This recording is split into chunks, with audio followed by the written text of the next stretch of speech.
आता या तुकड्याला पाणी लावलेलं आहे. पहिलाच वाफा भरतो. आता इथून तिकडे भरायचं ही पूर्ण लाईन नाही, फक्त हा एक वाफा आणि शेवटचा एक भरला गेलेला आहे. एवढंच भरायचं आणि इथून तिकडे पूर्ण भरायचं. आजचं आपलं टार्गेट होतं 2 तुकड्यांचं, हे आणि त्याच्यात हे पण तुकडे झालेले. याची एक लाईन झालेली होती. आता आपली लाईट गेलेली आहे. थोडंच पाणी येते, म्हणजे आता कम्प्लीट इतक्यातच लाईट गेलेली आहे. पाणी पण आपलं अर्ध्यापर्यंतच गेलेलं आहे. आणि आपलं आजचं टार्गेट होतं 2 तुकड्यांचं. मागच्या कोणत्या तरी ब्लॉग मध्ये मी सांगितलं होतं की आपण डाळिंबाचं रोप आणलेले आहे आणि आपल्याला कांद्यांमध्ये लावायचं, म्हणजे आकाटणी करायला सुरुवात केलेली आहे. आता चाललोय आकाटणी करण्यासाठी. आपल्याला थोडासा चुना आणि वाळू मिक्स करून घेतलेली आहे. नुसता चुना टाकला तरी चालतो.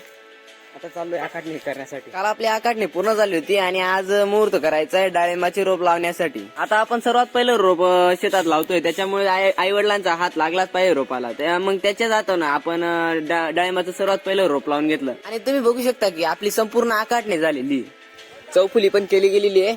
हे खालचं पण तुकडं झालेलं आहे आणि हे 4 तुकडे आणि हे 1 तुकडं, म्हणजे असे 5 तुकडे लावलेले आपण आकाटणीसाठी. हे 5 तुकडे लावून घ्यायचे आता आपल्याला.